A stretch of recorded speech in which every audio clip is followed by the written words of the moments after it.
Sabadão chegou e junto com ele o nosso tradicional resumão semanal. Seja muito bem-vindo. Sei que estou sumido essa semana, né? Não teve vídeos, a não ser ontem. Inclusive, veja o vídeo de ontem, cara. Ontem a gente soltou aqui uma batalha de placa de vídeo da 4060 Ti versus 7700 XT em games, em Stable Diffusion, ou seja, inteligência artificial, em Blender. Dá uma olhadinha lá porque o vídeo ficou muito interessante. E antes de mais nada, pessoal, se esse vídeo te ajudar, deixa o like, se inscreva no canal. Se esse resumão por acaso, Lucas, pra mim foi inútil, cara, pode deixar o dislike, deixa aqui nos comentários, Lucas, odiei o resumão. Mas é importante que você, se possível, nos ajude, se inscreva no nosso canal. Muitas pessoas assistem o nosso canal sem sequer se inscrever, ok? Descrição todos os tópicos, deixamos também o convite para os grupos de promoções. Nós temos agora um grupo de promoções que a gente só divulga cupons de desconto. Então, Lucas, eu quero saber o cupom de desconto hoje da Shopee, do Mercado Livre, do AliExpress, de outras lojas no geral. Nós postamos todos os dias algumas postagens com esses cupons, tá? Lá no Telegram e no WhatsApp também fica à vontade. É importante porque daqui a pouco tá chegando o Black Friday, 11/11, e é bom que você se mantenha informado acerca dos cupons que estão vigentes. Tudo bem? Rápida propaganda, já começamos mais um resumão.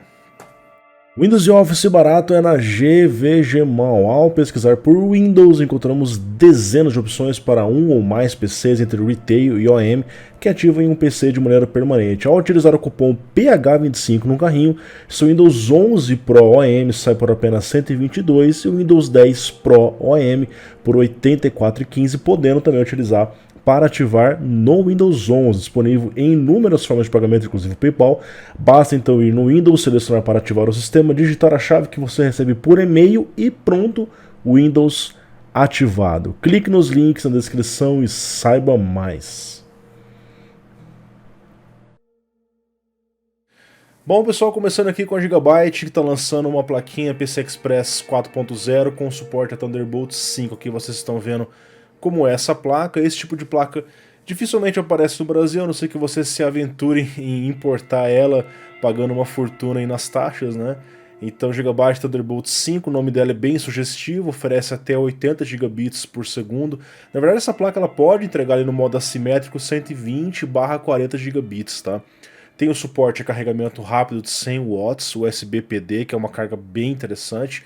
E vocês vão ver que ela tem 3 DisplayPort e 2 USB, então você pode ligar dispositivos de vídeo e é uma boa forma de você aproveitar um slot sobrando PCI 4.0, porque ele vai suportar até 8K 60 Hz via DisplayPort 2.1. Ou, por exemplo, 4K, se eu não me engano, 144. Eu não lembro agora a ficha técnica do DisplayPort 2.1, mas existe um fato que você pode expandir, né, além das saídas convencionais para ter saídas de vídeo diretamente através de uma plaquinha dessa, e ela tem conectores de alimentação aqui para poder proporcionar energia para ela. Afinal, o slot PCI Express não é capaz de ser suficiente para suportar toda essa carga disponível aqui. Tudo bem? Bom, seguindo aqui ainda com a Gigabyte, modo turbo. Essa é da galera das raízes, hein? Lembra daquele PC que você tinha lá o modo turbo, que o modo turbo ficava mais lento? Pois é, cara. A Gigabyte lançou um modo turbo aqui. Não vai ficar mais lento, mas não foi explicado como vai ficar mais rápido, porque olha só, eles liberaram um recurso nas suas placas para Ryzen 9000, 7000 também, chamado X3D Turbo Mode. Então você habilita e eles dizem que a performance aumenta até 35% para os próximos Ryzen 9000 X3D e 20% para os 9000 não X3D. Isso é estranho, não é dito como isso acontece, eles falam que está com o AGESA 1.2.02a, eu acredito que não vai chegar a ter isso aqui tudo em performance geral. Talvez seja algo específico, por exemplo, um aumento no, sei lá, no 3D Mark, no Cinebench, alguma coisa muito específica, cara. E provavelmente fazendo aquele aumento de TDP em CPUs que não estavam com aquele aumento por padrão. Então, não deve ser nada assim milagroso, senão o próprio AGESA traria isso incorporado e todas as fabricantes estariam trazendo também. Mas posso estar errado, gostaria de saber se isso aqui realmente funciona. Não tem uma placa da Gigabyte Ryzen para o Ryzen 9000 no momento, mas se eu tiver oportunidade, trarei o teste para vocês, para a gente tirar isso aqui à prova do que de fato está acontecendo, tudo bem? Bom, a AMD, lá na China, fez um convite para a imprensa acerca dos 9000 X3D, então aparentemente está acontecendo, tá? Agora é esperado que ele apareça na semana que vem e deva ser lançado ali na primeira semana de novembro, então estamos aí aproximadamente 2 ou 3 semanas do suposto, não tão suposto assim, 9800X3D, que deve ser o CPU que vai ultrapassar mais uma vez os CPUs Intel. Então a Intel vem ali com Core Ultra 9 285K previsto para a semana que vem. Infelizmente não teremos review a tempo, cara. Eu estive em contato com a Intel aqui, eu consegui a placa-mãe com a Maxam lá de fora, mas infelizmente eu tô sem um processador. Então eu vou esperar lançar, aí eu vou tentar comprar o processador para trazer os testes para vocês, tá certo? A não ser que eu consiga de alguma outra forma. Mas, enfim, então foi feito um anúncio e é esperado que realmente surja aí o 9800X3D em breve e a gente vai trazer os comparativos assim que tiver disponível. Tudo bem? Falando em X3D, tem 2 deles que estão saindo de linha e isso não me surpreende, porque os dois, um nunca foi lançado de verdade, o outro perdeu totalmente o sentido. Quais são os CPUs? 5600X3D, lançado exclusivamente para a Micro Center dos Estados Unidos, então nunca foi um lançamento global, ninguém viu, né, ninguém testou praticamente, e o 5800X3D que realmente perdeu total sentido quando lançou o 5700X3D, porque a diferença de performance é muito pequena e a diferença de preço era bizarra. Eu cito aqui no Brasil o 5800X3D direto aparecer por mais de R$ 2.000, enquanto que o 5700X3D direto tá por 1.300, 1.200, então compensa muito mais pegar o 5700X3D. Era natural que aqui você vê uma confirmação de descontinuamento pela Micro Center, que era uma empresa que tinha ali justamente o 5600X3D, e lá fora, tanto no mercado europeu quanto nos Estados Unidos, já é informado que o 5800X3D está sumindo do estoque. Então é natural, os Ryzen 5000 em algum momento vão acabar parando de fabricar, saindo do mercado, porque já estamos na 9ª geração dos Ryzen, né? E é claro que você vai poder continuar comprando o 5700X3D por algum tempo, e é o CPU que eu tenho indicado. Veja o meu top 10 processadores mais indicados aqui no canal, e diversos gameplays comparativos sempre saem com ele. Realmente não vai fazer tanta falta assim não ter o 5800X3D e o 5600X3D, ninguém praticamente conseguiu testar mesmo, tá? Novo driver da AMD, 24.10.1, trazendo aqui o suporte ao Unknown 9 e o Call of Duty Black Ops 6. Esse Unknown 9, se eu não me engano, ele é o Unreal Engine 5, eu não tenho certeza disso, tá? E eles estão expandindo o suporte ao Hypertune para o Black Ops, 7 Days to Die e o Once Human. Ok, pessoal. Seguindo aqui para o bundle desse mesmo game, em parceria com a MSI. Então, quando você compra uma placa MSI X870 ou 870i, você leva esse jogo gratuitamente. O período aqui vai até 18 de outubro até 18 de novembro. Você pode resgatar até o dia 2 de dezembro e ativar o game também aqui a partir do dia 18, que foi a data de lançamento oficial. Nos termos e condições fala que o Brasil está incluso. Então se você comprar aqui no Brasil, olha só, regiões elegíveis, está aqui, ó, Brasil. Basta você vir aqui, você preenche o seu serial, né? E eles informam ali o código para você ativar diretamente na Steam. Fica a dica aí se você for comprar uma placa X870 da MSI. Bom, como vocês sabem, a Intel e a AMD estão formando uma aliança, não que já não tinha algum tipo de parceria no passado, afinal são as duas únicas players do mercado x86, né? E agora eles criaram o x86 Ecosystem Advisory Group. Basicamente a Intel e a AMD se unindo junto com outras empresas para definir o futuro do padrão x86. A minha leitura inicial disso aqui, cara, o texto é enorme, fala muitas coisas, mas basicamente acredito que os dois estão se alinhando por uma preocupação da ARM crescer nesse mercado, inclusive com RISC-V, tá? Então, é uma forma deles poder proteger o x86 e melhorar. Aí nós temos um artigo do Tech Power Up bem interessante que cita o caso do AVX 512. O AVX 512 foi proposto para a Intel lá em 2013. A Intel trouxe isso, alguns CPUs da linha Zen, os servidores, mas, inclusive chegou a ter o suporte alguns CPUs do segmento cliente, né? Acho que foram talvez a 9ª ou 10ª geração, tiraram esse suporte. A AMD veio e implementou isso lá no Zen 4, depois uma versão final completa lá no Zen 5, tá? E isso ficou estranho porque elas não se comunicavam. Era algo criado pela Intel, mas funcionava de formas diferentes. Então, justamente para evitar esse tipo de coisa, foi criado esse grupo, esse consórcio entre a Intel e a AMD. O que eles falam aqui basicamente é para modelar o futuro do x86, visando criar e implementar padrões para que ambos sigam os mesmos padrões e principalmente o Instructor Set, o famoso ISA. Tá?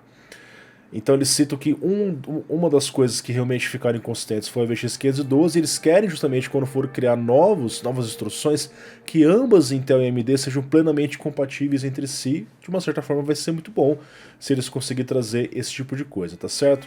Bom, e o foco agora, como eles falaram, é o tal do x86S, tá? Esse consórcio entre Intel e AMD que estão liderando o segmento, tudo bem?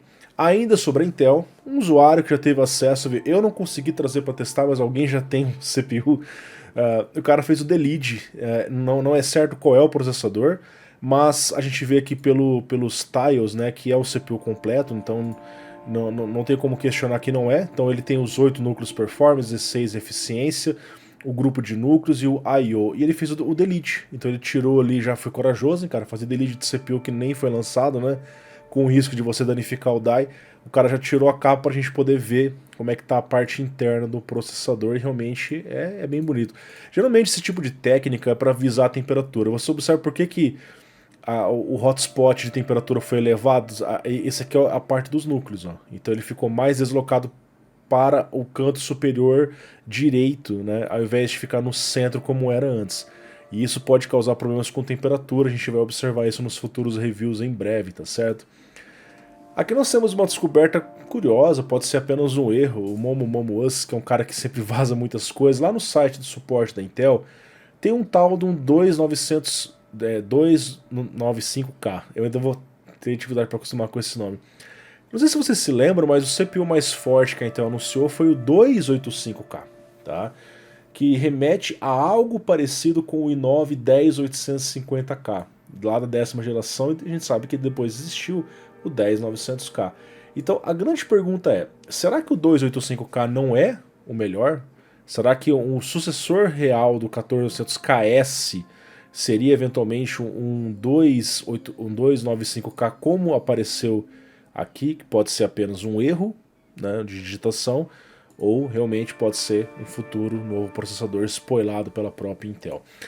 A Intel que continua de uma certa forma em crise, né? Aqui já temos mais uma vez demissões de 2.200 funcionários. Sim, a Intel tem centenas de milhares de funcionários, mas ainda assim quando a empresa traz números de demissões, dá um alerta para o mercado que a empresa está em crise. Na verdade, as ações da empresa mostram, eu já vou mostrar isso para vocês, tá?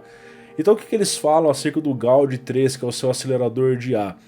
Eles vão ficar fora da alta demanda do mercado, que é hoje dominado amplamente pela Nvidia, e eles pretendem focar em pequenos negócios para treinar e executar modelos mais simples e open source. Eles citam que o Gaudi 3 é mais rápido e mais eficiente em termos de custo que o H100 da Nvidia, rodando o modelo Llama 3 e Llama 2 em diferentes tamanhos, tá? Aqui as demissões devem acontecer a partir ali do dia 15 de novembro. Eles têm milhares de funcionários lá nos Estados Unidos e outros lugares do mundo e estão diminuindo a força de trabalho por lá. A Intel, cara, como vocês sabem, ela tem passado por dificuldades. Aqui eu estou no gráfico do Investidor 10 que mostra, olha só, na época da pandemia, que é 2019 para frente, o lucro da Intel estava relativamente bom. Você vê que a cotação da empresa estava até deslocada, né? O lucro estava maior que a cotação, então a empresa tinha um potencial de crescimento. Só que, cara, por algum motivo a Intel, ao contrário da AMD e Nvidia, não conseguiu surfar na onda da mineração, surfar na onda da pandemia, simplesmente caiu, o lucro despencou, cara. Então você vê que em 2024 chegou a ter prejuízo, cara. Olha aqui, ó, menos 1,99 bilhão, não é pouca coisa não. E aí o valor da ação dela tá bem acima do lucro.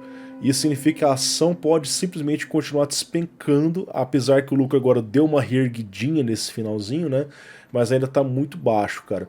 Aqui você vê, por exemplo, ó, que a margem líquida da Intel tá baixíssima, cara. Eu não acredito que a Intel vá falir, cara. Uma empresa desse tamanho jamais iria quebrar, tá? Acredito eu, tá? A Intel tem um nome muito antigo no mercado, fez grandes inovações. Acredito que eles tenham condições de sair dessa crise que eles estão, tá? Uma outra empresa aqui, a TSMC, cara, TSMC, cara, é simplesmente uma peça-chave nesse xadrez, cara, porque os caras fabricam chip para todo mundo, cara. Você vê, a Nvidia vai lançar uma nova geração RTX 5000, é com a TSMC. A AMD vai lançar novos Ryzen, é com a TSMC. A Apple vai lançar novos iPhone, é com a TSMC. A TSMC tá reunindo tudo em cima dela, cara. O potencial da TSMC ser uma grande uma das maiores empresas do mundo aí em termos de valor de mercado é muito grande para os próximos anos, cara. Eles falam aqui sobre a receita aumentando aqui ano a ano 39% e a entrada aqui em 54,2%. Para você ter ideia, cara, nesse mesmo relatório aqui, a TSMC, eles estão aqui, ó, em 5 anos, investindo US$ 1.000, você teria 4.154. Não é um crescimento tão grande, então eu acredito que a empresa ainda possa disparar muito mais do que isso, cara. A Nvidia chegou a disparar muito, muito alto. E se a Nvidia cresce, cara, a TSMC tende a crescer junto, porque as duas fabricam as coisas entre elas mesmas. Aqui se você vê a parte Quer ver aqui? Aqui, ó. A parte do lucro da empresa deu uma despencada aqui em 2024, eles provavelmente estavam investindo em alguma coisa e depois subiu. Então você vê, a tendência é que a cotação acompanhe o lucro e a empresa tende a que é um crescimento muito forte, cara. Acredito que a TSMC daqui a 10 anos, cara, vai estar valendo aí pelo menos 10 a 20 vezes mais, cara. Essa é a minha imaginação aqui. Aí, pessoal, aqui nós temos uma apresentação que teve lá da Lenovo, a Lenovo Tech World, onde o CEO da Intel, que é o Pat Gelsinger, esteve lá apresentando uma amostra do Panther Lake, né, que é uma futura geração para notebooks. O que traz aqui, cara, núcleos novos, né, que é o Panther Cove, Dark Mount para os E-cores e XZ3. Você vê que nem o 2 foi lançado ainda, pelo menos para desktop, o 2 já foi lançado para mobile, e já está apresentando o futuro. É isso que eu falo, cara, a Intel tem potencial para crescer, a Intel não é uma empresinha qualquer, cara. Eu acredito que a Intel, do jeito que tá aqui, cara, eles vão subir de novo, cara. Eu acredito que eles voltem ao patamar que eles estavam antes, porque eles têm expertise para isso. Agora depende das ações que eles vão tomar, tá? Então foi anunciado aqui com a litografia 18 angstroms, inclusive a Intel ela ainda fabrica internamente, né, embora ela está terceirizando algumas coisas para a TSMC já, eles preferem fazer isso verticalizado, né, na sua própria fábrica, embora dá a impressão que eles não conseguem acompanhar o mercado da TSMC, cara, o mercado de outras empresas de manufatura. Vamos ver o que vai rolar aí nos próximos anos, tá? Monitores OLED, pessoal, aqui no Brasil ainda é muito raro, tem vários monitores, mas o preço é caro e aí acaba não trazendo tanto mercado pra gente. A gente espera que isso baixe nos próximos anos. O TrendForce faz aqui um relatório que a quantidade de monitores enviados está crescendo e um dos motivos que impulsiona isso são os novos monitores de 31 polegadas, porque inicialmente surgiram monitores muito grandes. E é o que? Eu tenho um monitor grande, eu posso comprar então uma TV OLED logo, né? Mas então estão surgindo monitores OLED menores, que é adaptado para uma mesa comum, para você usar telas de 27, 31, que é o caso desses aqui. O crescimento aqui, pessoal, ano a ano está em 181%, então está crescendo pra caramba. A Samsung é a líder, a LG seguindo aqui, depois a Asus, Dell, MSI, Gigabyte e outras empresas. Vamos continuar acompanhando. Gabinetes aqui da Height, muito bonitos, cara, raramente tem no Brasil, parceria com a iBuyPower, tá? Olha só esse case, cara, que eles fazem, velho. Bem estilizado, né? É de um anime, eu não sei, acho que é o Star Rail, é isso, né? Então você tem um display aqui, esse layout dele bem bonito, cara, bem chamativo, né? Vocês estão vendo um pouco das fotos aqui. Infelizmente o Brasil acaba ficando muito atrasado nesse tipo de variedade, cara. Se viesse pra cá, com certeza viria um pouco mais caro. Quem sabe um dia a gente tem coisas diferenciadas assim aqui, né? Enquanto você não pode comprar essas coisas, tem coisas que você pode comprar no Brasil, sim. Ou aqui eu trago para vocês algumas ofertas da Magalu em parceria com a nossa loja aqui, Peperaio Hardware, tá? Todo o processo de venda é feito pelas empresas aqui, garantia e tudo mais. O destaque aqui, pessoal, 5600 GT, tá? Que é uma APU melhor que o 560G, está no cartão, preço no parcelamento, então 758 ou 758 em 6 vezes sem juros, tá? Então, se você querer comprar esse CPU parcelando sem pagar nada a mais em relação à vista, é uma oportunidade. Da mesma forma, temos também o 5700X em 9 vezes sem juros, ou seja, 1.155, não vai ter nada mais do que isso, tá certo? Eu sei que o preço já chega a ser próximo do X3D, mas no cartão ele realmente está bem interessante, bem como o 7800X3D que deu uma quedinha, tá? Um CPU que ainda é um octa-core extremamente caro, mas é um CPU campeão, né? Ele bate o 14900K e vai ficar do nível do 285K da Intel também. 2762 em 10 vezes sem juros. Para fechar aqui as promoções no meio do resumão, o Fire TV Stick 4K caiu, tá mais barato inclusive que aquele evento que teve da Amazon ali, o Grandes Marcas, né? Tá 323 no Pix, tá? Ou no cartão aqui sai 359, tá certo? 15% comprado, acredito que vai acabar aí em breve, certo? Seguindo para o resumão aqui, com o Western Digital anunciando HDs de até 32 terabytes, cara. Hoje em dia, o usuário doméstico raramente utiliza isso daqui. Hoje em dia, SSD já é dominância total, mas para servidores ainda utiliza muito, cara, especialmente pela grande capacidade que você tem em um espaço pequeno, tá? E pela durabilidade desses discos. Eles citam aqui que a versão de 32 terabytes alcança até 257 megabytes por segundo em 5.5 watts, e a versão de 26 alcança 288, 5.6 watts em idle, ok? Seguindo aqui para o Flight Simulator 2024, previsto para ser lançado no mês que vem, traremos testes para vocês, utilizando 180 megabits quando você está conectado jogando o game, porque ele basicamente busca os dados em tempo real, cara. O jogo ele busca o clima do local, se está sol ou chuva, ou à noite, de dia, enfim, e busca detalhes realistas do próprio terreno, tá? Então, para ter a melhor experiência para você estar conectado, é importante que você esteja ciente disso, porque se você tem algum tipo de limite de conexão, limite de dados, vai utilizar bastante conforme esse teste no modo alpha que foi liberado aqui por algum youtuber, tá? Então, é um game que vai usar bastante tráfego, cara. Imagine você ficar aí 1, 2, 3 horas jogando, você vai exigir bastante da sua conexão de rede, tá certo? Aqui eu não tenho limites quanto a franquia de internet, então dá para usar tranquilamente sem grandes problemas, tá? Aqui fala que 180 megabits é um pico, então ele deve funcionar bem ali em lugares mais simples com 10 megabits ou 50 megabits. Hoje em dia no Brasil, boa parte das pessoas já tem conexões de alta velocidade, então não deve ser um problema por aqui também, tá? Bom, aqui nós temos um estudo bem interessante conduzido pelo William M. Volkmann, da Universidade da Carolina do Norte, aonde ele fez a pesquisa sobre os efeitos da receita do Denuvo Digital Right Management, que é o DRM, né, em jogos de videogame. O que ele identifica no estudo é que no momento do lançamento do jogo, se não tem Denuvo ou ele é quebrado, a receita da empresa, da desenvolvedora, é afetada em aproximadamente 20%. Porém, depois do lançamento do game, nos 3 primeiros meses, se já foi quebrado ou a própria empresa abre mão do Denuvo e desabilita ele, não traz perdas significativas porque o grosso da venda vem no lançamento, depois isso cai. E aí existe uma sugestão do que? Da empresa, depois do lançamento, ir lá simplesmente desligar o Denuvo para manter a experiência do usuário, porque é conhecido que o Denuvo reduz a performance, tá? E aí games craqueados já fizeram vários testes disso, rodando melhor que um game original, que é uma coisa que não faz nenhum sentido, mas acontece, tá?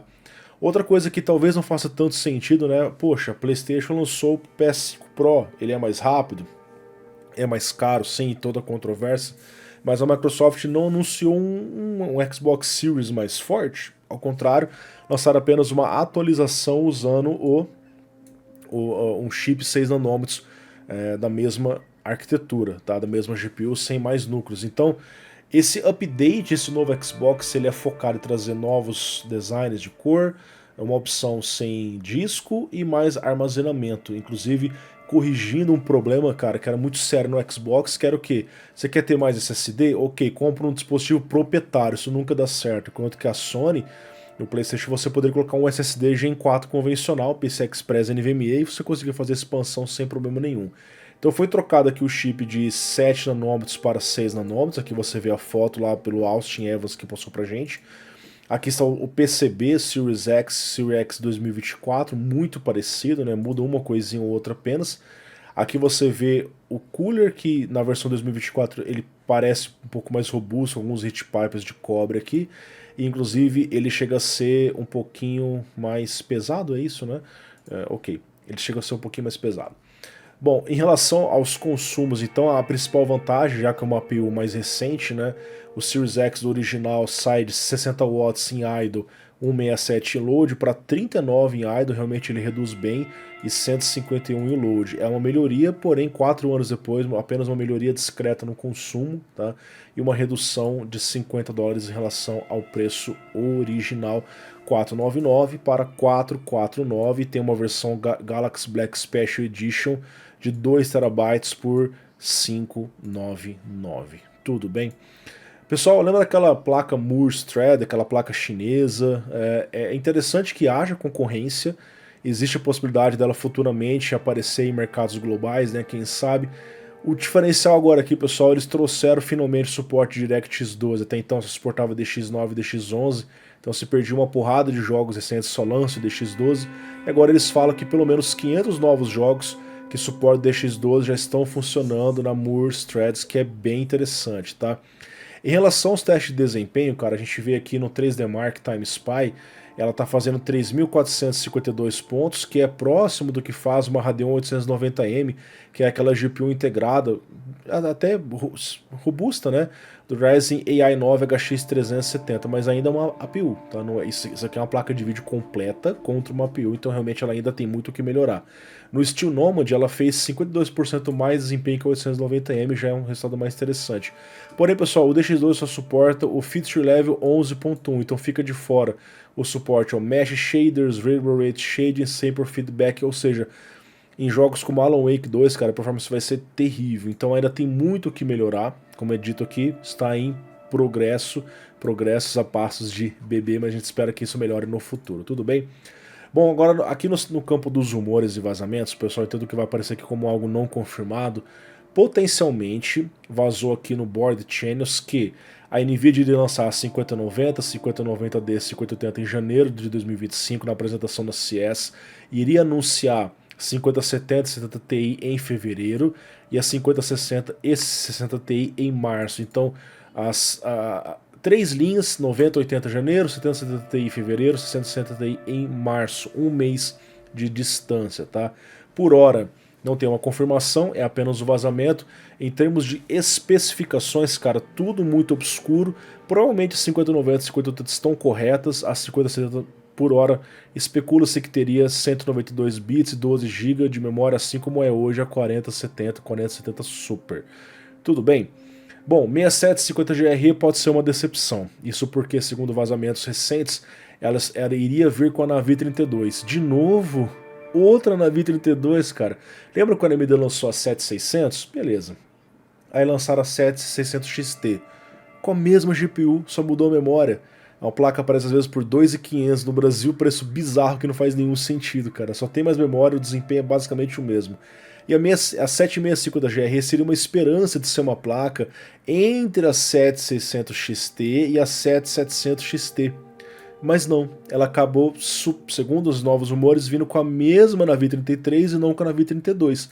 Ou seja, limitada a 32 Compute Units, basicamente os mesmos 2048 Stream Processors da 7600, 7600 XT. Espero que não seja verdade, porque senão vai ser uma placa totalmente nonsense, cara. Essa placa, olha só, de 32 Compute Units para 54 tem um espaço muito grande, porque não lança uma placa de 40 Compute Units, 42, só usar o Navi 32XL. Não sei se essa altura do campeonato a AMD tem interesse em fazer isso, vamos continuar acompanhando. Bom, o MSI vazou aqui, pessoal, o desempenho do 9000X3D. Ok, valeu MSI.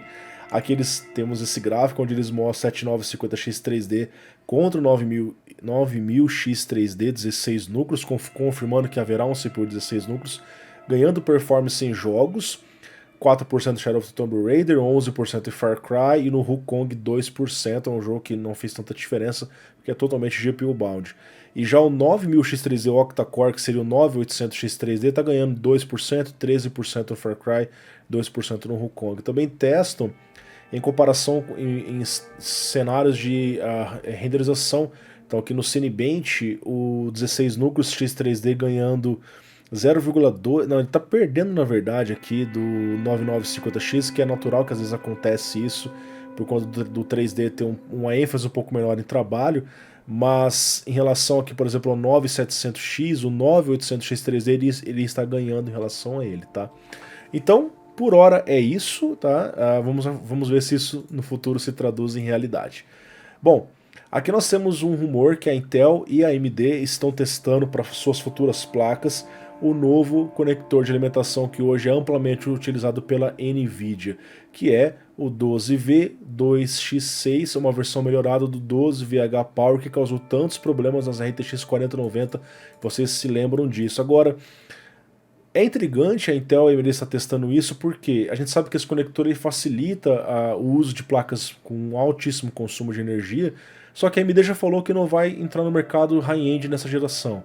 A Intel, malemar, está lançando placa, já está fazendo dois anos das ARC A770, por exemplo, e nada de placas novas. Placas de 250 watts realmente nem precisam desse novo conector. Então, assim, fica incerto se eles irão adotar porque realmente não parece estar precisando. E aqui uma confirmação descoberta pelo HXL, cara, o driver da AMD, o driver de chipset 6.10 aqui, trouxe uma menção a Ryzen AI Max 300 Series, que é referente ao Strix Halo. Então a AMD está meio que confirmando o Strix Halo com esse nome, Ryzen AI Max 300, que deve trazer, cara, APUs poderosíssimas. Olha só esse daqui. Ryzen AI 9 HX375 tem 16 Compute Units, aquela 890M que acabamos de falar sobre ela ali que o Moore Threads estava ganhando. Cara, essa APU Ryzen AI Max 395 vindo com 40 Compute Units deve estar no nível de uma 4060 Ti 4070, que é absurdo, dentro de um notebook, cara. Dentro de um único chip, de um processador. Isso eu gostaria de ver em breve. Deve ser lançado na CES 2025, que promete muito para vocês. Assim como o nosso canal semana que vem, que vai voltar com muitos vídeos. E para isso, se você achou interessante, se inscreva, deixe o seu like e nos vemos na semana que vem. Um grande abraço, valeu gente, tchau, tchau.